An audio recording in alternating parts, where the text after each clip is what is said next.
the Committee on Finance please come to order?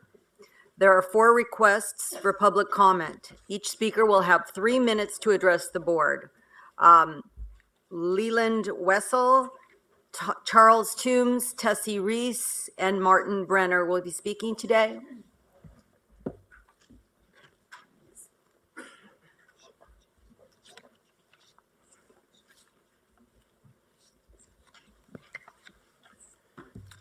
Good morning. I'm Kevin Weir speaking for Charles Toombs, who had to leave due to the schedule change. This board has heard a great deal about this year's unprecedented budget increase. What you have not heard from staff summaries, and what I would like to draw your attention to, is that the budget agreement included $35 million earmarked for new tenure-track faculty hiring, including language regarding best practices for hiring diverse faculty. These funds should allow CSU campuses to hire at least 280 additional new faculty next year, in addition to what had already been planned. The ratio of tenure-line faculty to lecturer faculty has been eroding for more than 10 years. For counselors in particular, we now have several campuses with 0 tenure-line counselors. Last year, CFA was successful in advocating for $25 million for additional tenure-line hiring. Several campuses were not exactly transparent about how this money was spent and how many additional tenure-line hires were made, if any. It was our hope that this year would be different, but the silence so far has been dramatic. We would like to know how this money for additional tenure-line hiring is divided between the campuses, how many additional hires will be made on each campus, and what direction campus presidents are giving to hiring committees regarding best practices for hiring diverse faculty. Our faculty are amazing and committed, but our faculty also needs to continue to look more like the students we teach. Diversity and inclusion are wonderful ideas, but unless resources are attached to action, the words don't carry much meaning. We look forward to seeing the staff report due next month, documenting how this money was spent and what the results were. As we move towards a new budget cycle, we will all be much more effective at securing continued additional funding if we can demonstrate that we followed the intent of the legislature with the funds that they gave us this year. Thank you. Thank you.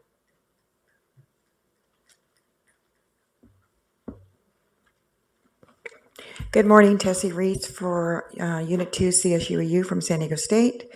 Regarding finance, as I look through in the planning, I am a little concerned about the estimation with all of the labor contracts expiring at the same time next year, that what you are anticipating, and I'm sure that will change, is a little bit low. We, as I'm reading, say that there might be a recession or concern for recession. Staff, faculty, and our labor brothers and sisters who will be meeting with all of you next year during contract negotiations would hope that we are just as important as all of the other things that you are going to have to do. You are our employer. I said before, I hope to see some of you trustees at bargaining next year because we bargain with you. And I also would hope that when you say fair compensation, you really do mean fair compensation. Things go up, prices go up, and we all have to pay our bills. You do, I do, everyone does. So keep that in mind, please, as you move forward next year. And think about the thousands of folks that you hire. You are our employer. We work for the CSU, and this body here is responsible for us, as well as the students and people who walk on our campuses. So please take that into consideration when you think about those of us who are on your campuses doing the work every day to educate, to keep the well-being and health and safety of our students who are our precious cargo. Thank you. Thank you, Ms. Reese.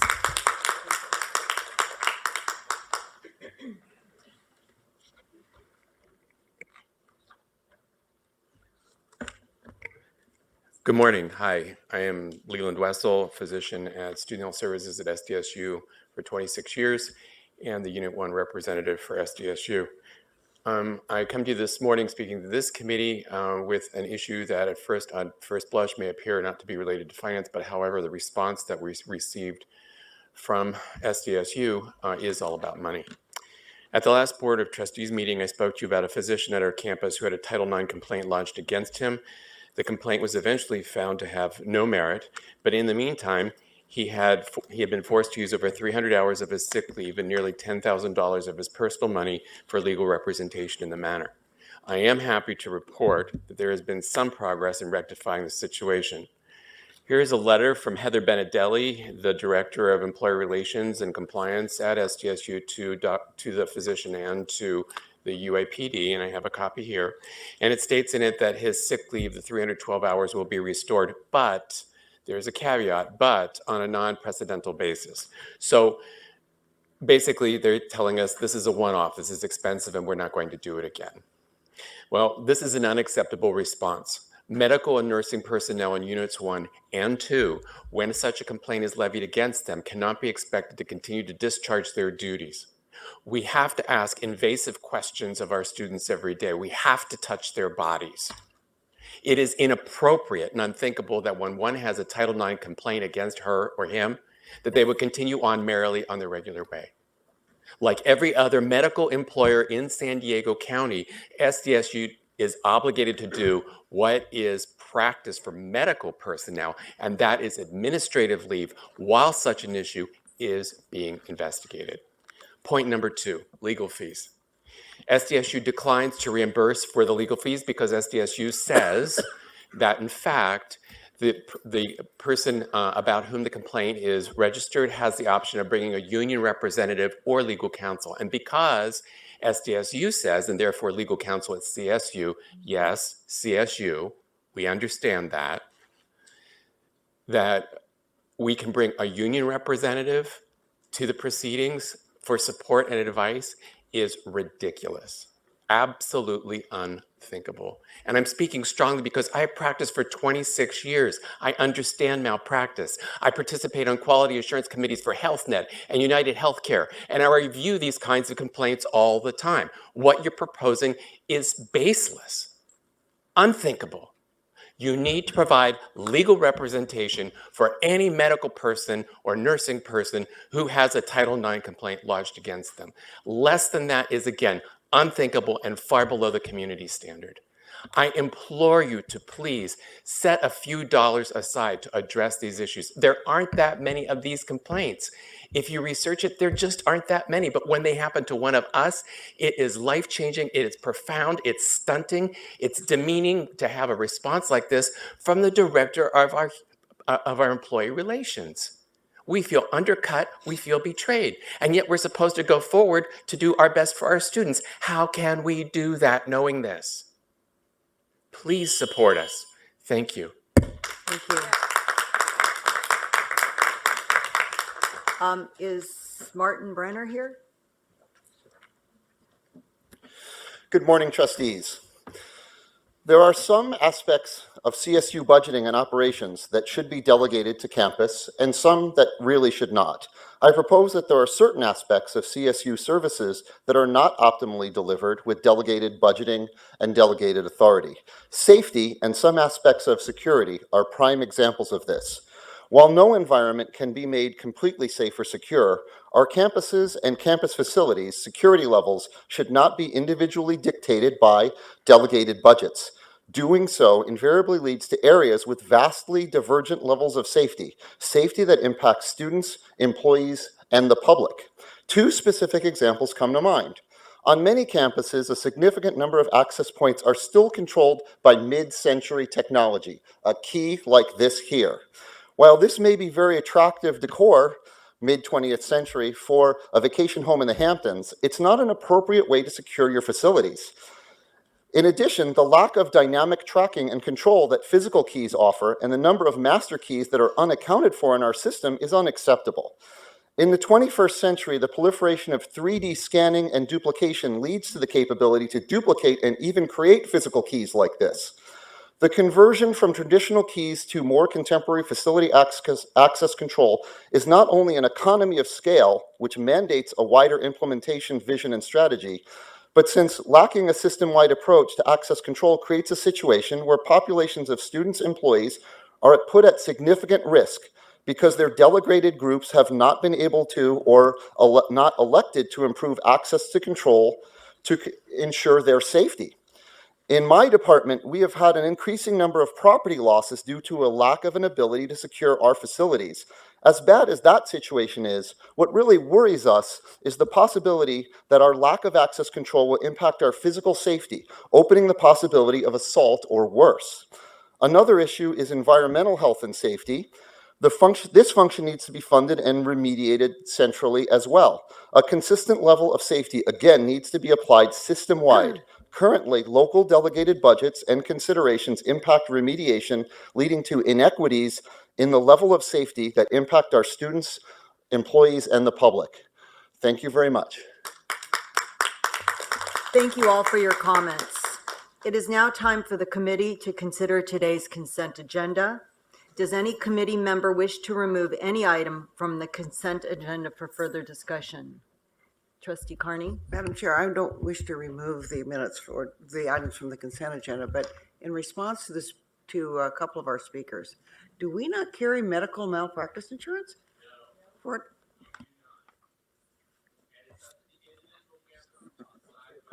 I apologize, but I think the trustee's question maybe should be directed to our general counsel.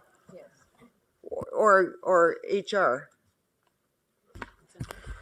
We have a risk pool that covers most of these types of claims for our system, but we can come back to you and give you a report on what's covered and not Well, covered. more than that, I think we need to look into medical malpractice insurance. I mean, I realize we have the risk pool and all that, but our physicians should be covered by medical malpractice insurance. That's goodness.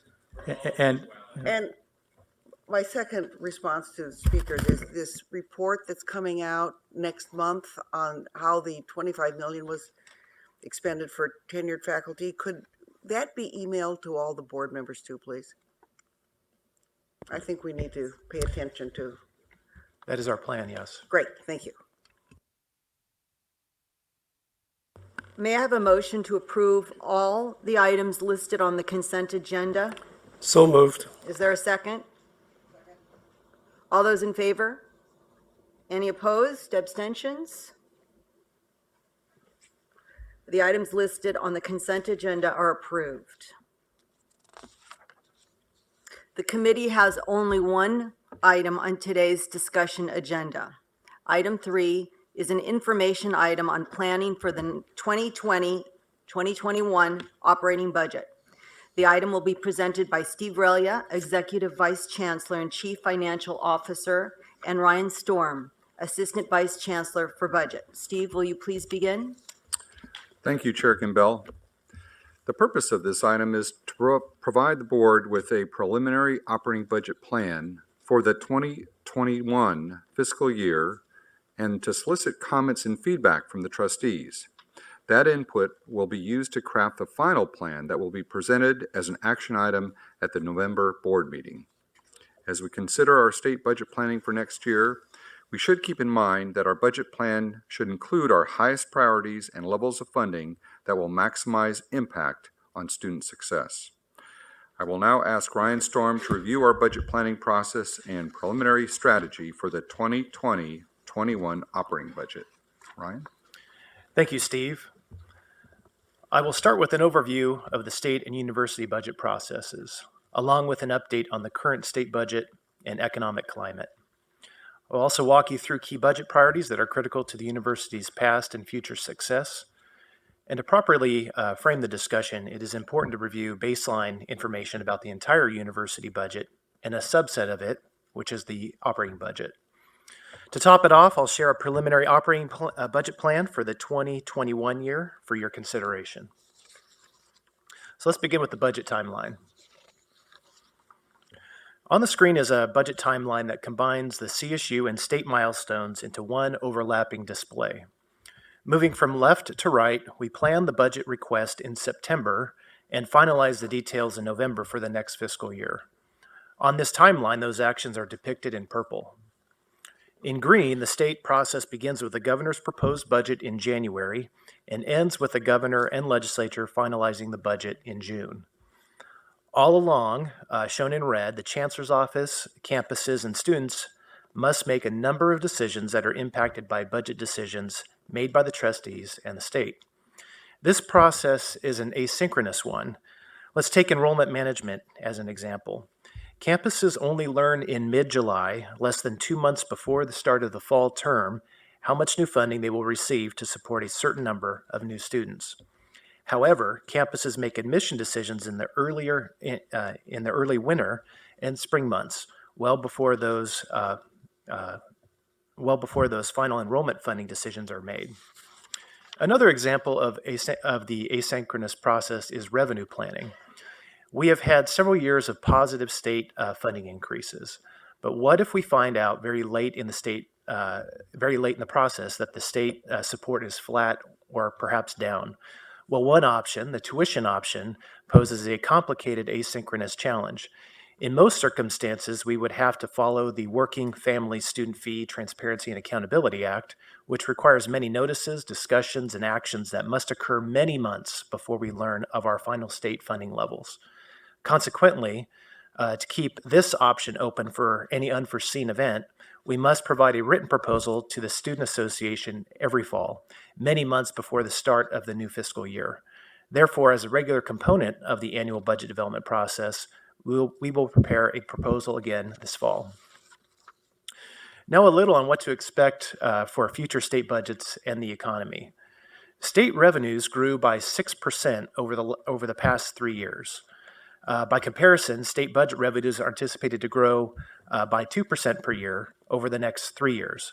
This term used by the state is considered to be limited growth.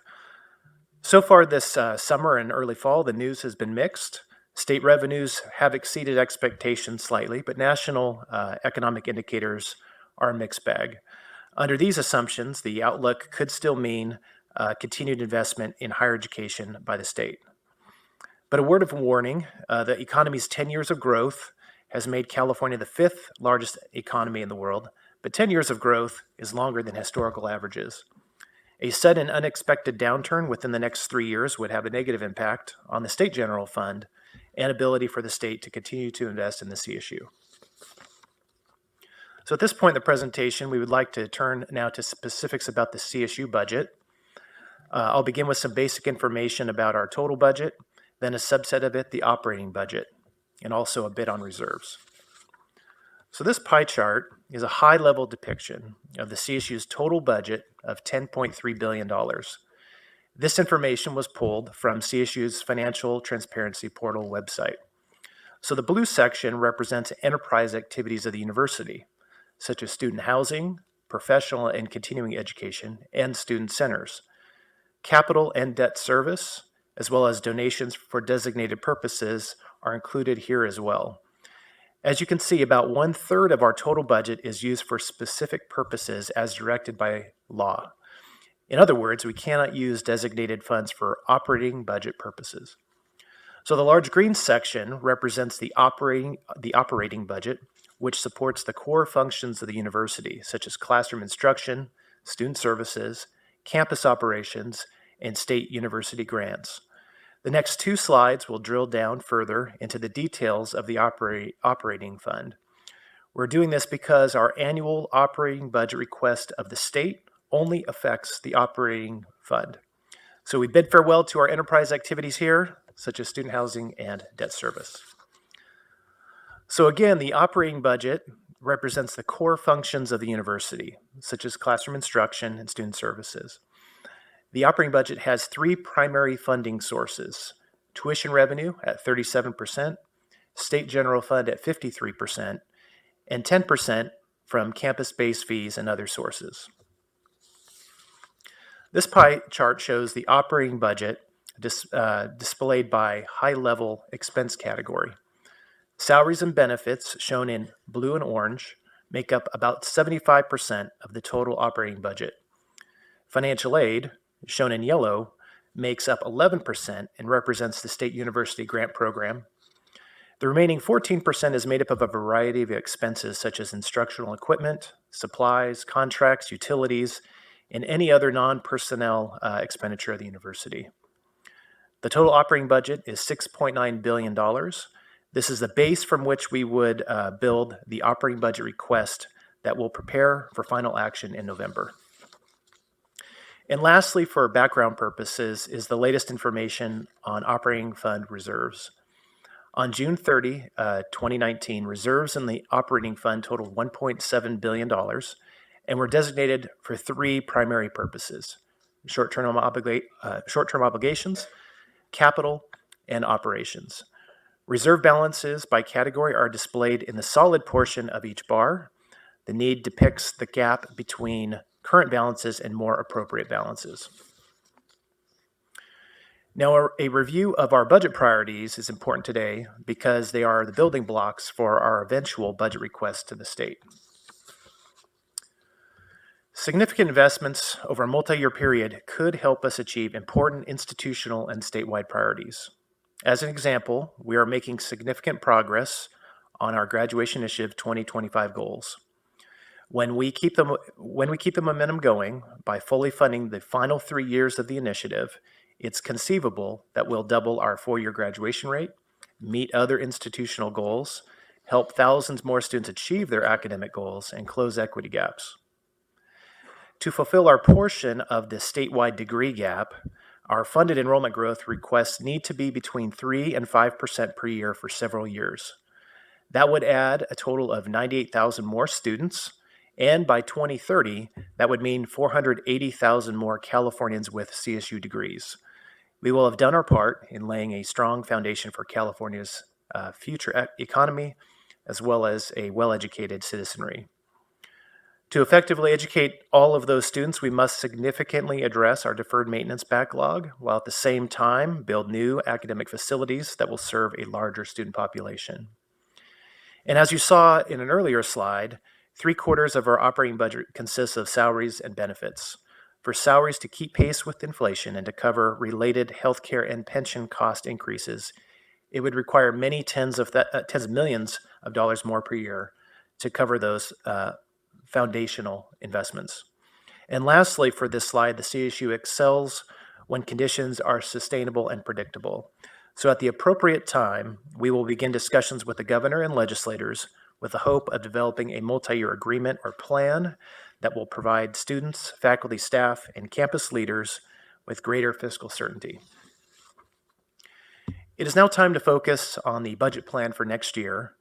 Regardless of the economy, we should focus on our highest priorities and the appropriate levels of funding that will support those priorities. It is important that our budget request not be constructed in a way that anticipates either good or challenging economic times. This should then help inform our thinking on the elements to include in the 2021 budget request. So on this slide are several categories of recurring funding that we typically include in the operating budget request to the state. These are high-level estimates or ranges that will be adjusted based on the conversation today and on additional information from campuses that we are analyzing. I will describe each category on the slide, beginning with the Graduation Initiative. Our most important priority is that initiative, and we are on the right path to improving student success. Students have greater access to the courses they need. We are closing the equity gap, and students have greater access to services that support their engagement and well-being. As regularly shared at these meetings, campuses have invested in a variety of campus-based and community-based programs to help housing and food insecure students meet those and other needs.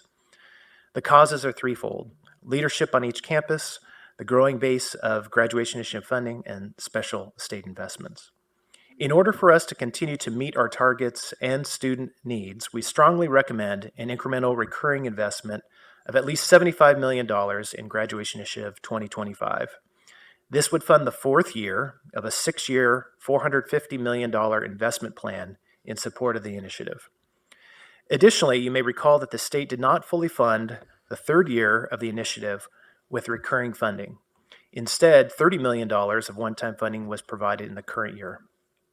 To get fiscally back on track, we think it is wise to request a conversion of that one-time funding to recurring so that we can invest in key areas over the long term. For consideration is a range of $172 million to $215 million for enrollment growth, which represents a 4 to 5% increase in full-time equivalent students. This increase would allow for growth in the average unit load for continuing students in support of graduation rate goals and fund access for more new students at our doorstep. While we provide a range for consideration, an earlier Chancellor's Office analysis concluded that a 5% increase in enrollment growth would be necessary for CSU to help narrow California's 1.1 million degree gap, estimated by the Public Policy Institute of California. For planning purposes, each 1% increase in enrollment would cost approximately $43 million and would grow the funded student population by approximately 3,700 students. Now, most collective bargaining agreements expire at the end of the 2019-2020 year, and discussions between bargaining units and the Chancellor's Office will commence as early as this fall for successor agreements. Early estimates indicate that salary, healthcare premium, and pension cost increases for all employee groups will cost between $150 million and $200 million in 2020-2021 alone. And yesterday, Vice San Juan shared the work completed and work to be done to improve academic facilities and core infrastructure on CSU campuses. We have been able to address $2.5 billion worth of need, and that's cause for celebration. But there is much more to do. The system-wide academic facility improvement needs total $11.2 billion. Now, if we dedicate between $50 million and $80 million of new recurring funding in 2021, we would finance between $750 million and $1.2 billion of new projects. New funds would be used to meet anticipated mandatory and compensation-related cost increases that the university must pay regardless of available state funds. Specifically, there are costs to operate and maintain newly constructed or refurbished facilities, and minimum wage increases could reach approximately $20 million in this category. Pension and health care rate changes have historically been included in this category, but we believe a better approach going forward is to consider salary and benefit implications together because these issues are so intertwined. So altogether, costs could range from $497 million to $620 million. That range is dependent on the enrollment, the salary, benefit, and facility figures we settle on. So on this next slide here is a single one-time funding item that we should consider requesting from the state. We suggest an additional state request ranging from $250 million to $500 million of one-time funding for facilities and infrastructure. So to help meet our facilities and infrastructure needs, we have a multi-pronged strategy. First, we would include a request for one-time funding, as you see here. Second, we would include a request for recurring funding. And third, campuses will continue to use dedicated portions of their reserves for capital improvements. A fourth category would be what we just discussed earlier, which we could use bond proceeds if the governor and if voters approve the general obligation bond initiative. So again, this is the beginning of the 2021 budget planning efforts, and we would greatly appreciate your feedback. And Steve has some final comments. Thank you, Ryan. We hope the information that has been provided will be useful as we work together to develop the final operating budget request for the upcoming fiscal year, a request that will effectively meet the university's and the state's long-term goals. As we all know, the state of California's future economic growth and the welfare of its people are tied to the university's ability to fulfill its mission to our students and to the state's future workforce. We believe there's a compelling case to be made to secure that investment in California's future through a budget plan that reflects the characteristics of what we've presented here today. Thank you, Chair Campbell, and this concludes our report, and we're happy to take any questions. Thank you for your presentation, and I've already got some questions. Romy and then Juan. Good morning, Ryan. You know that during the last cycle, I made an urgent plea to secure enough money for our deferred maintenance, which then stood at $3.7 billion, I believe. And what you have constructed in this proposal is great, it's remarkable. I like this three-pronged approach. Before I even read this, before we received the agenda, I had hoped that you would build in recurring funds to take out another loan in the billion, in addition to the March proposal that will be on the ballot, the March ballot. So I totally commend you for that. I really, really like this. And this time around, last year I argued this is a good time in California. We have a good budget. The economy is good. If we don't ask for that money now, we might not be able to get it in the future years. And this year I'm going, we got another good year ahead of us. And this time I want to make the same plea for employee salary and benefits increases. It is also related to our economic situation. The economy is good, the prices go up, cost of living are skyrocketing. We will be discussing executive compensation, and yes, we will discuss that they're not, our presidents and our leaders are not compensated at market rate. But neither is our faculty and some sections of our faculty. And this is an opportunity where we have a governor who is very sympathetic to our causes, a governor who has on this board has urged us to ask the legislators for what we need, and the faculty and the staff do need it. You heard enough stories. You don't need to hear it from me. You hear it in the media. You hear it from public comment. You hear it on your campuses. So as much as I urged you last year, take advantage of our good budget situation in the state of California. It may be now or never. We have most important collective bargaining agreements coming up next year. You mentioned it. Let's go all in there. This is very, very important. And we do not know whether we can ask the legislators in future years when the economy takes a downturn for that money that the faculty and the staff really need to make our operations go. And the one little correction to the graduation initiative, maybe I didn't hear it right, and you commented the good budgeting and the leadership on the campuses for the success of the graduation initiative. Well, it is the faculty who creates the success of the student. It's a faculty who makes students graduate. So I want to mention them as well. Trustee Garcia? Excuse me.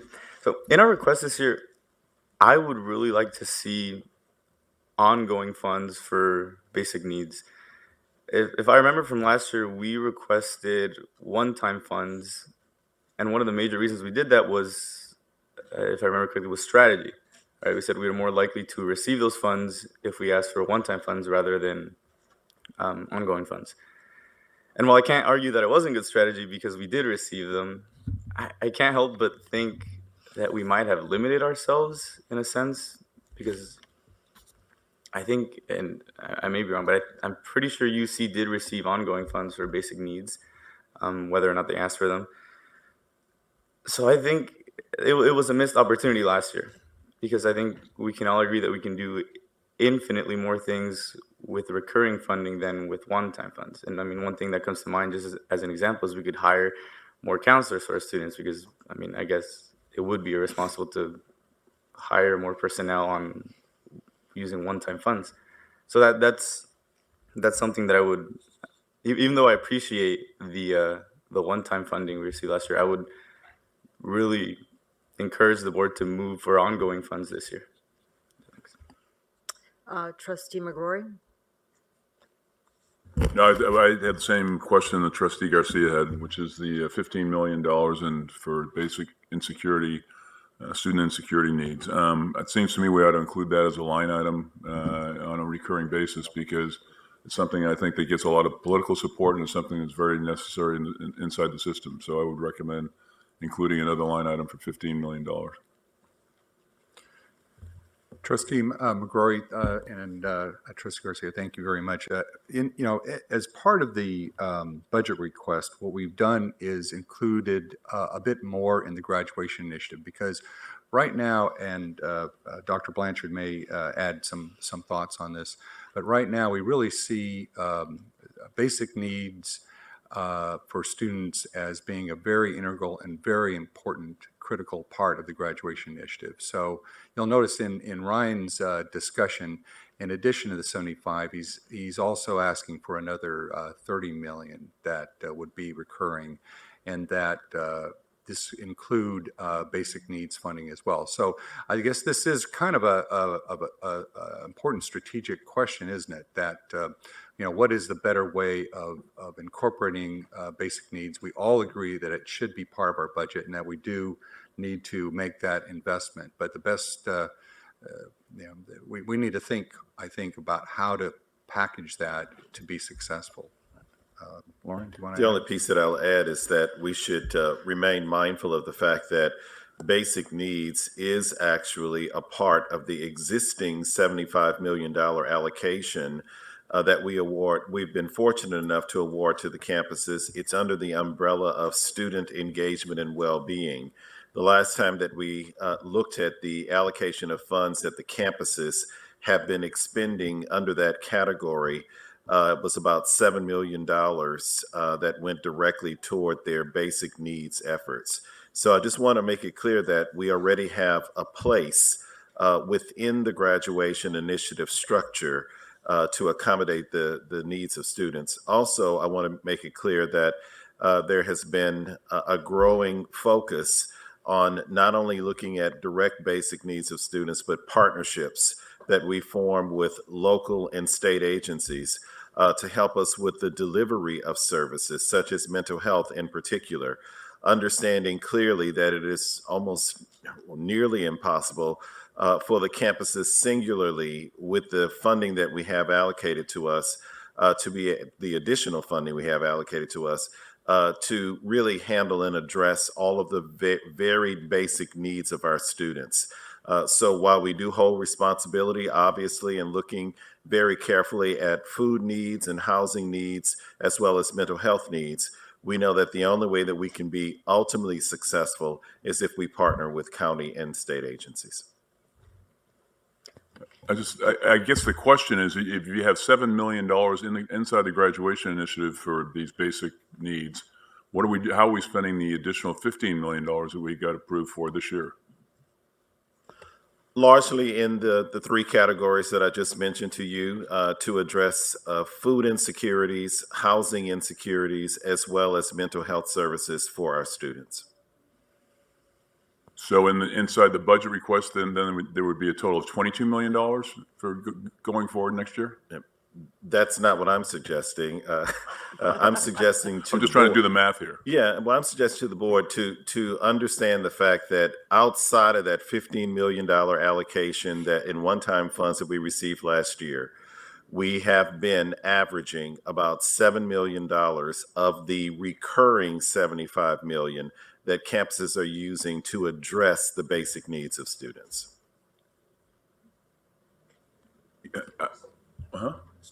I guess the 15 million that we have in this year's budget then would disappear in next year. Is that what you're saying then? Well, that's correct. It's one-time money. Yeah.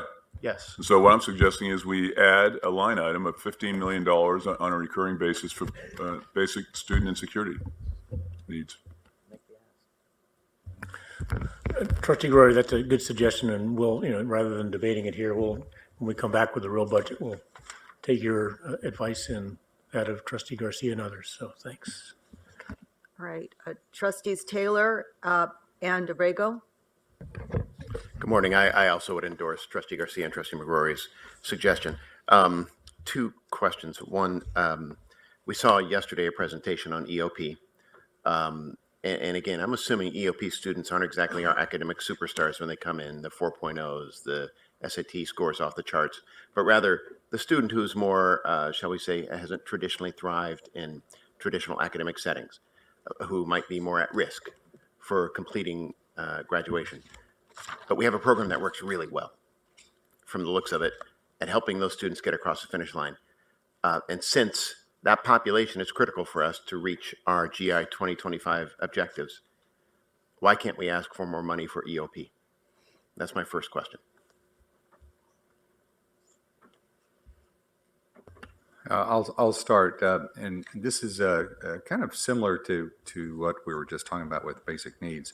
That you're absolutely right.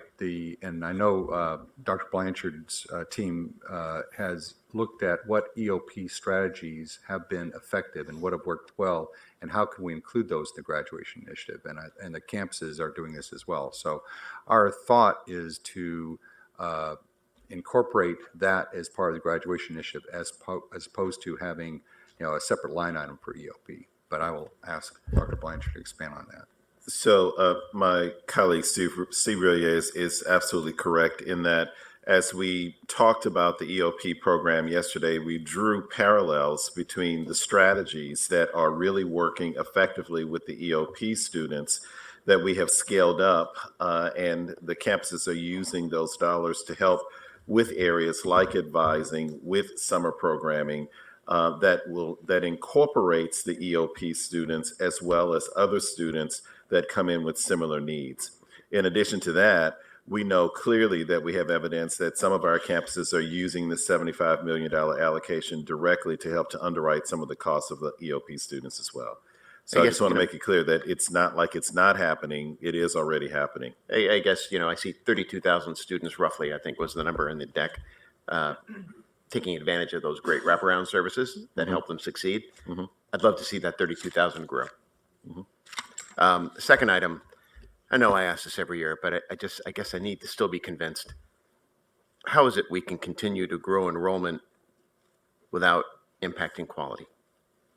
Right? Because it's not just, you got to hire tenure track faculty. You got to have a space to teach them.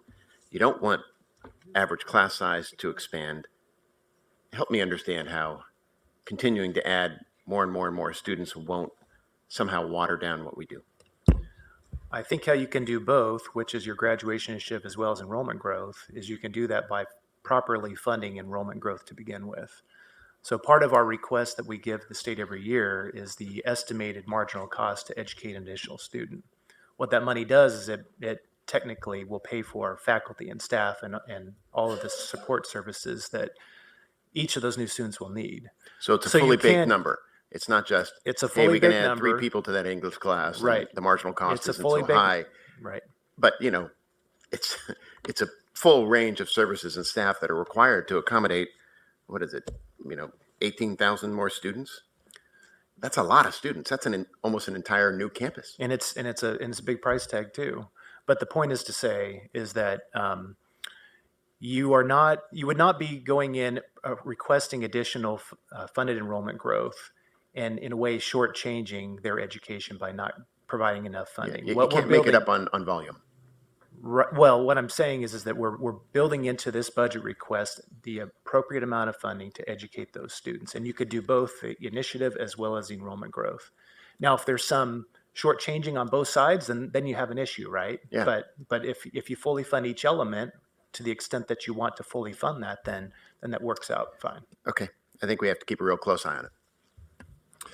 Trustee Taylor, thank you for that question. It's a very good question. In addition to what Ryan said, I think it's also important to note that we do have a number, actually quite a few campuses that have additional capacity from the standpoint of facilities and services, that if given enough money for things like faculty salaries and counselors and other things that we're proposing here, we do have that extra capacity, not at all of our campuses, but at a number of them.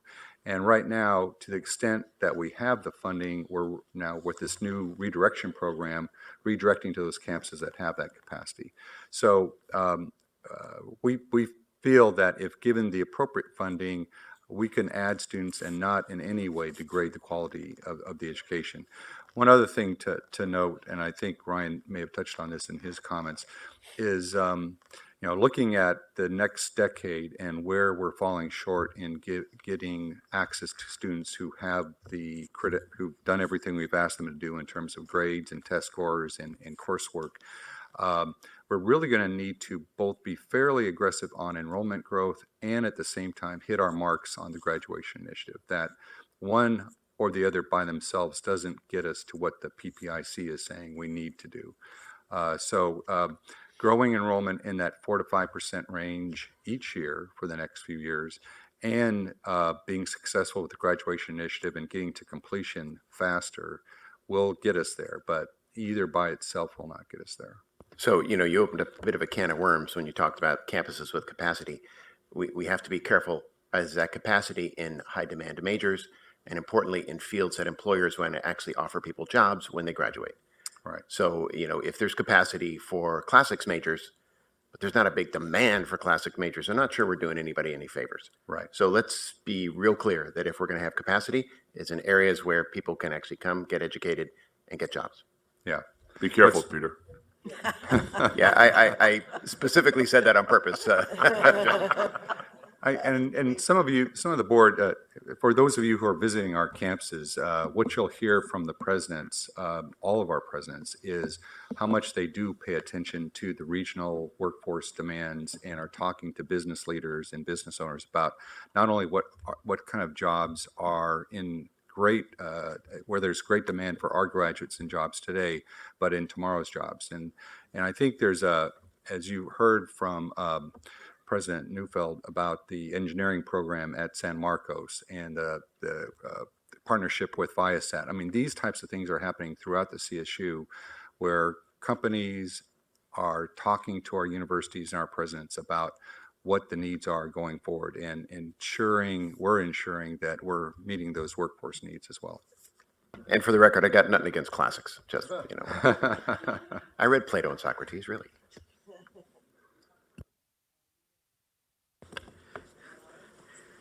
I have a similar question as Trustee Taylor. And if I heard you correctly, my question was going to be if impaction is part of the line item for enrollment growth. And if I heard you correctly, you said, yes, it is. Some of that money does go to support those campuses that are facing enrollment growth, impaction in certain majors. Where we have capacity at campuses to grow, and some of those campuses may be partially impacted, but still have additional capacity if they were given the resources to hire the faculty and open up the course sections, if they're given support during the summer to add classes, they can be helped. A lot of the campuses also that'll be helped are not impacted. They're campuses who have adequate facilities to take care of additional students. Okay, so in the allocation of the enrollment growth funds, those campuses facing impaction will get some consideration for those impacted majors. Absolutely, absolutely.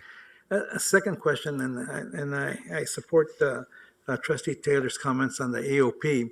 Is there any possibility that we can go back to legislation, because AOP is a legislative program, funded program, to ask for increased funding through the legislation, separately? Yeah. Regarding legislative initiatives, and Vice Chancellor Ashley may want to comment on this, but I think that the key is going to be, we know that EOP works, and that the track record is solid and it's there. And as Dr. Blanchard mentioned earlier, what we're trying to do is take what works in the EOP and incorporate that into the graduation initiative, because we're really talking about the same thing, making our students successful, getting them to their degrees.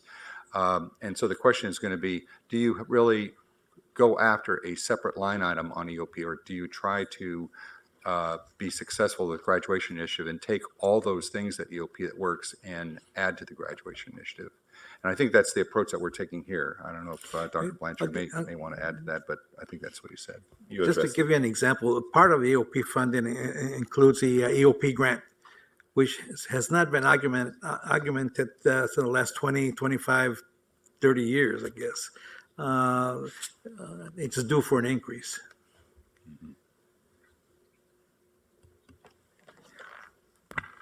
I think that's something we could take a look at. I don't think it would be handled separately through a legislative process. It would still be through the budget process, but might be a separate track, maybe even apart from our budget ask. I can sit down with Kathleen and Nicole and talk about it, but I don't think it would be a separate legislative proposal outside of the budget process. Okay, thank you. Yeah, I want to be on the record that I do support the classics. I think they're very, very important. Yes. I also want to support Trustee Taylor and Abrego about the EOP program. And I still am not getting what amount is spent on the EOP. And there's a suggestion by the staff that there's an increase. I'm not hearing how much that increase is. So, except to say that it's been integrated into an overall strategy, there has to be a defined amount that is spent, and I would like to see what is the defined amount that is being spent, and what is the defined amount that we are asking to be spent under this new proposed budget. We'll get you that information. On yesterday, during the report, we learned that it's about $36 million on an annual basis that the campuses are using toward the EOP program. But we'll provide you with something more specific as well. Thank you.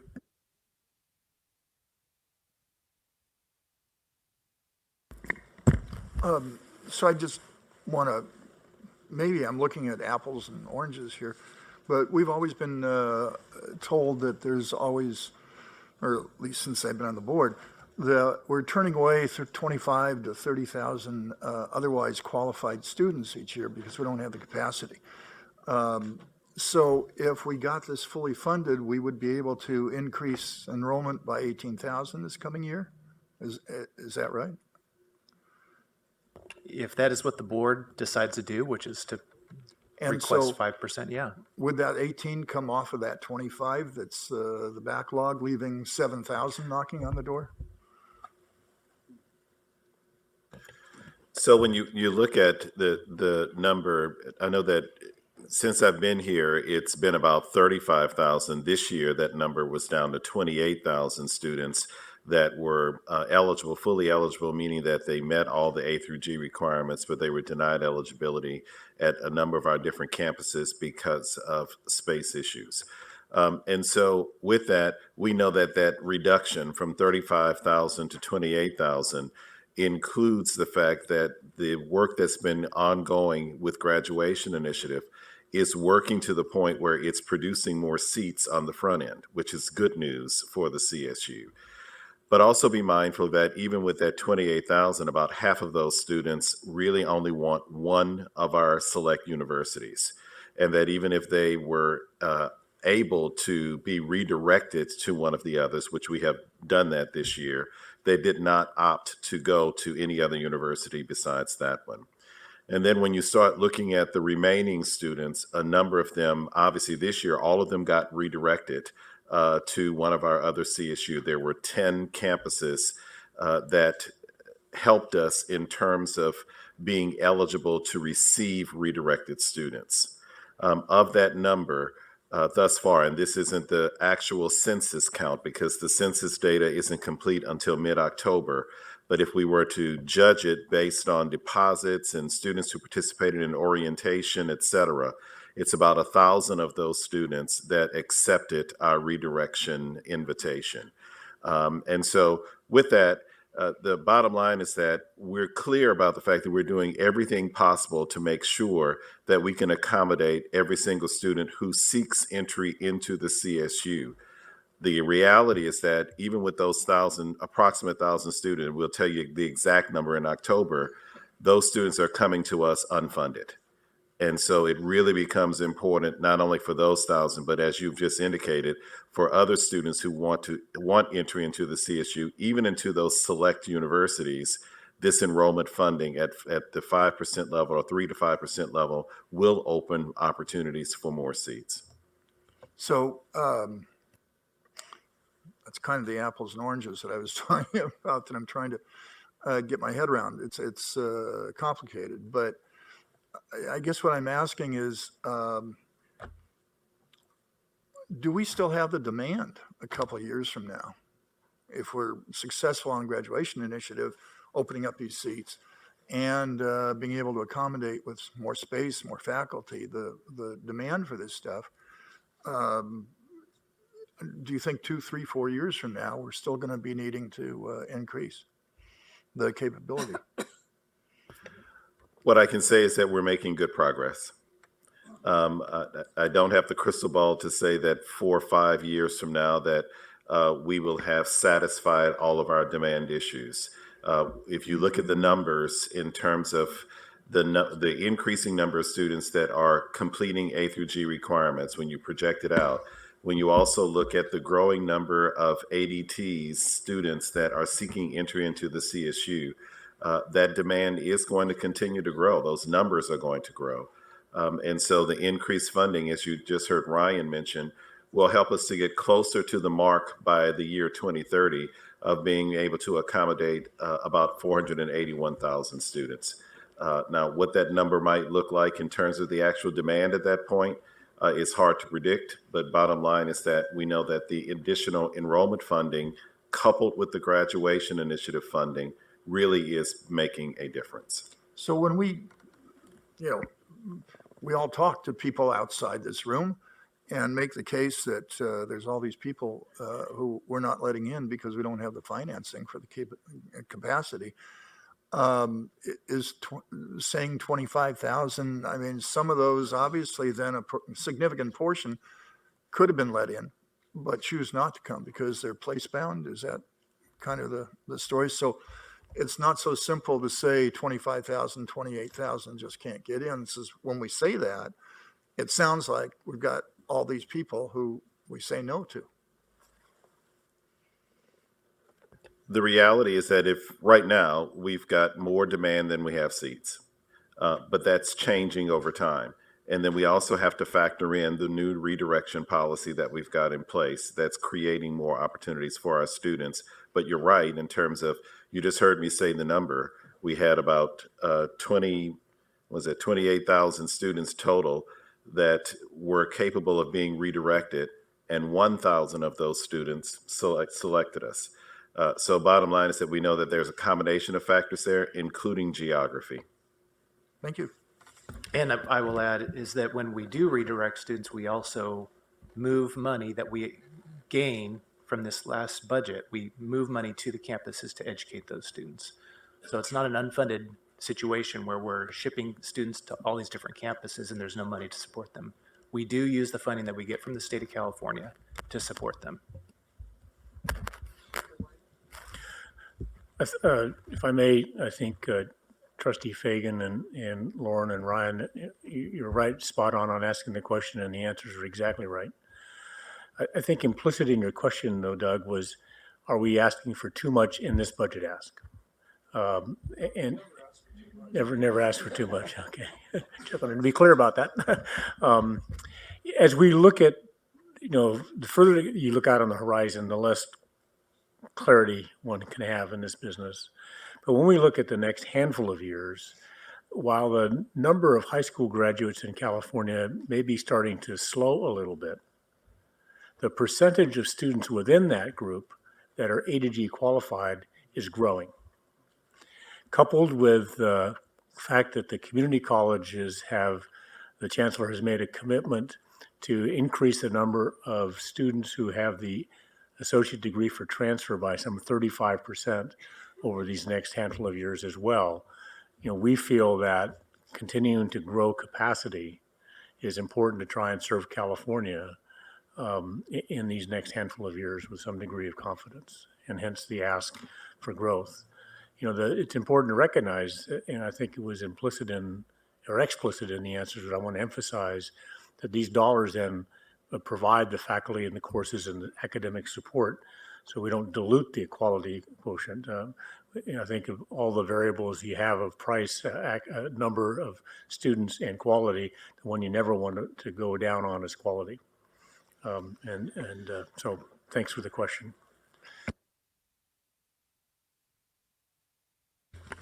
Thank you, Madam Chair.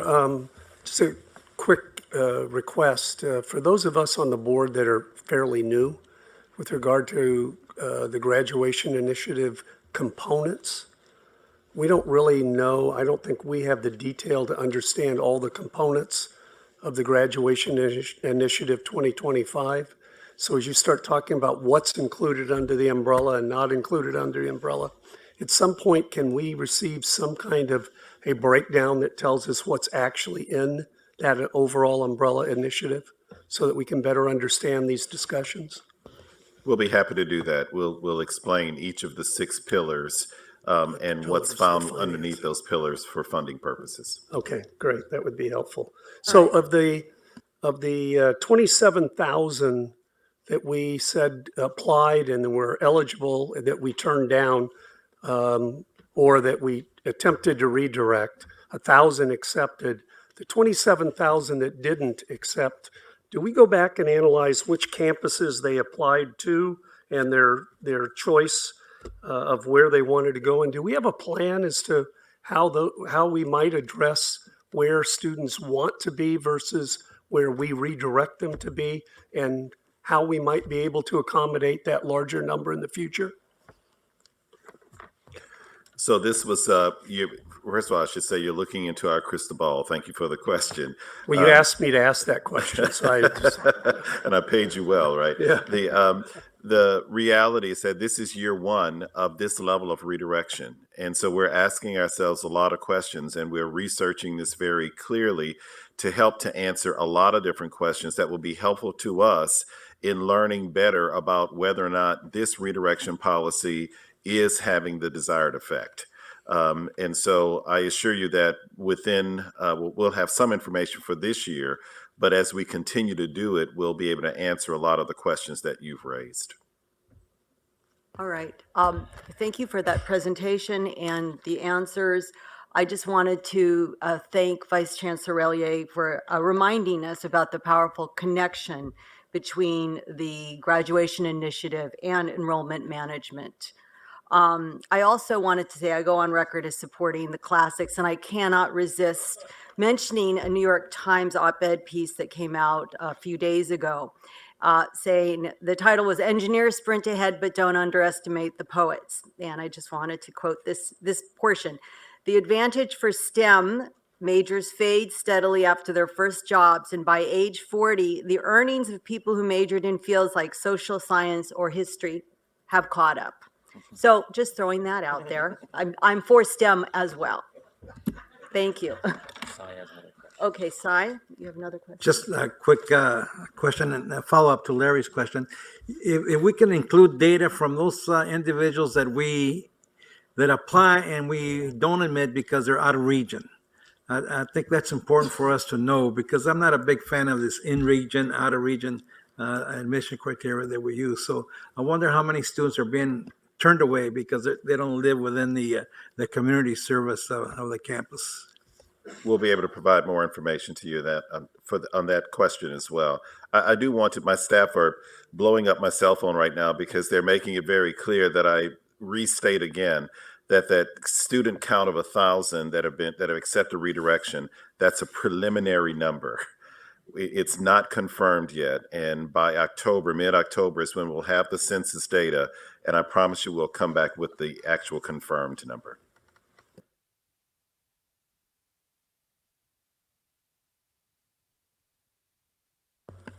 Chairman Day, that concludes the business of the Committee on Finance. Thank you, Trustee Campbell.